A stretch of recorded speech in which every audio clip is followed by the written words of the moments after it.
Ma 3. aydan 8 Hanım Kızlar Bayramı'nda kiyim almagan hanım kızlar ma film dikkat kılanglar. Qanchalamış Palgul hanımның tunisizlar, hanımның kostyum kiyim bakkan. Bilisizlar burunmuş idin bosmaganda aşk denetçil. Ana nigil İber Üniversitesi düşüş başta kalkın ama hem de dokunusuna yana ama o. Ama stajın koyun aslı yutkeş münasibetler nurgun sayıdalar ordan tapanmapsızlar. Çıkan dokunumuz nerede de belki sorup bitirdik şu an bugün biz film takip etdiniz.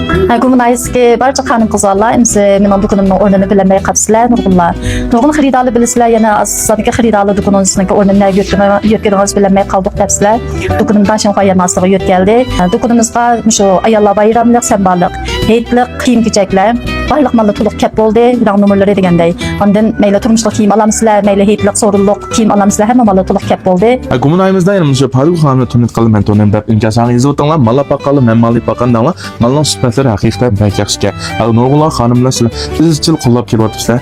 Hamda şu ba'zi bir kiyim plashini bilmayotgan, qanday kiyim plashini bilmagan hanımlar var. Ha, Palgul hanım o'z bir qo'llab kelib o'tgan kasanglar yoki do'yni saytaq qo'ydan do'yinni o'chirib kirib baqsang bo'ldi. Bundan başqa şu Şinjan'da birden-bir dağlıq mengwatqan Paridiyodagi girim boyumlari davamlıq naqmal bar. Vakallatchi bo'lishni o'ylashyapganlar, şu mahsulotni kim sotqandı deb bilmay qolganlar, qachon bo'lsa do'konimizga kelsanglar davamlıq naqmal bar. Faaliyat qilmadimi, faaliyat yo'qmigan deganliga bilisizlar bu do'konda izchil davomli daraja astagan yoki mishta mal olgan do'stlarimizga ko'ngil so'g'isi barkan. Do'konimizda ham izchil shu ba'zi qo'yni yuqurmal olsanglar, ishton yoki ko'ynak, ming qo'yni mal olsanglar shu qilib har xil ko'ngil so'g'larini berib kelyapti.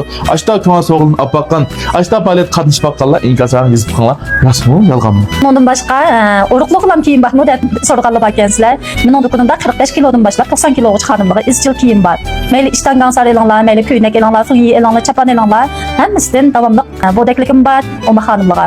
Ondan uruq qizchaqligim bor. Har xil fason kiyimlar davomli bor. Bundan başqa oliy maktab bitirib yangidan o'qish bitirib kelgan chiroyli qizchaqlar yoki oliy maktabga minishning oldida turib atgan chiroyli qizchaqlar, o'ziga kiyim topolmay qolgan qizchaqlar. Mening o'xshash bir to'y kiyimlarimiz, mening o'xshash gullik omaq ko'ynaklarimiz, maxsus qizlardan kiyimlar. Hamsi men sizlarni davomli qirmalikka kiyim-kechak do'konimda saqlayman. Hozirgi do'konimizda o'rnima ko'rinishi ham dashin qo'yin shovchin bilasizlar qillar. Elchining kirish tarafida o'ng qo'l tarafdani bayshay qo'ng'u. Yaxshi maqomning ismini bilmaslik mumkin, lekin qarmalika desak, ha do'konligini asar tunib bo'ldinglar. Hamsi tashakkür etdik.